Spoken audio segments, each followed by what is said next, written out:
Psychologists, as well as religious and philosophical teachers, have provided broad guidelines for understanding human behavior and emotional responses. We can therefore use such knowledge together with our own observations and common sense.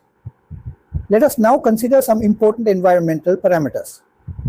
Physical places. The first category is physical places. Crowded and noisy places. Crowded and noisy places can become sources of discomfort, irritation, or stress for many people. For example, continuous exposure to traffic noise, overcrowded public transport, or a very busy shopping environment may make a person increasingly uncomfortable. This does not mean that every crowded or noisy place should be avoided.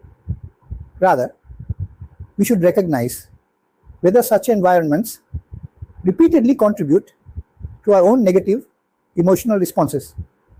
If they do, we may be able to select quieter times, choose alternative locations, or reduce the duration of our exposure. Extremely unfavorable weather conditions. Extremely unfavorable weather conditions can also influence our emotional state. Very high temperatures, excessive humidity, heavy rain, strong winds, or other uncomfortable conditions may increase physical discomfort. When physical discomfort increases, patience and tolerance may also become more difficult for some people. For example, if an important activity can be performed either during the hottest part of the day or during a more comfortable period, appropriate planning may reduce unnecessary physical and emotional strain. Presence of dangerous animals.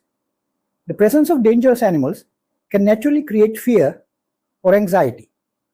For example, people living or working in areas where dangerous animals may be encountered need to understand the risks and take appropriate precautions.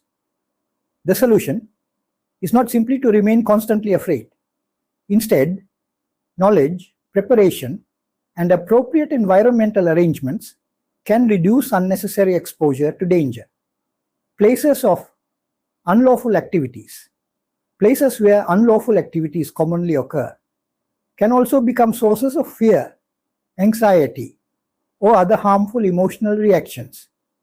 Where possible, such environments should be avoided. If entering such an area is unavoidable, proper planning and appropriate safety measures may help reduce the risks. Social groups. The second category is social groups. Groups with immoral values. Being regularly associated with groups whose values are seriously incompatible with our own principles can gradually create emotional and behavioral difficulties. For example, if a group constantly encourages dishonesty, aggression, substance abuse, exploitation, or other harmful behavior, remaining closely associated with that group may create pressure to participate or may gradually weaken our own resistance. Therefore, selecting the social environments in which we spend significant amounts of time can be important. Groups with unacceptable cultural practices. There may also be social groups whose cultural practices are unacceptable to us. Different communities can have different customs, expectations, and ways of behaving. We do not necessarily have to condemn people simply because their practices are different. However, if particular practices repeatedly create serious emotional difficulties or conflict with our fundamental values, we may need to consider how closely and how frequently we associate with that environment. Understanding differences while maintaining appropriate personal boundaries can sometimes prevent unnecessary emotional conflict. Workplaces. The third category is workplaces. Workplaces with ambiguous tasks. A workplace in which tasks and responsibilities are unclear can become a source of stress.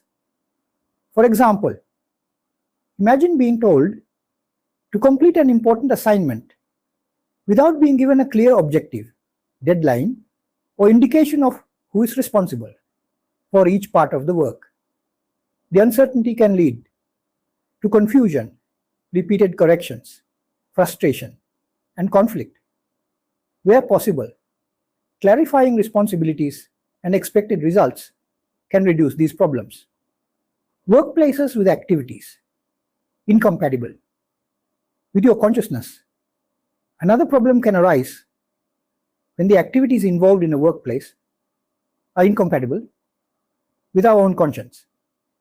If a person repeatedly has to perform activities that they strongly believe are wrong, the resulting internal conflict may produce considerable emotional pressure.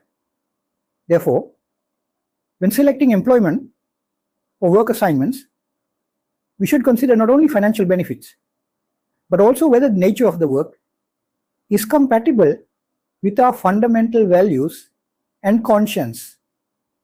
Modifying the environment. So far, we have considered situations where avoiding certain environments may be useful, but some environments can be modified by adopting appropriate actions.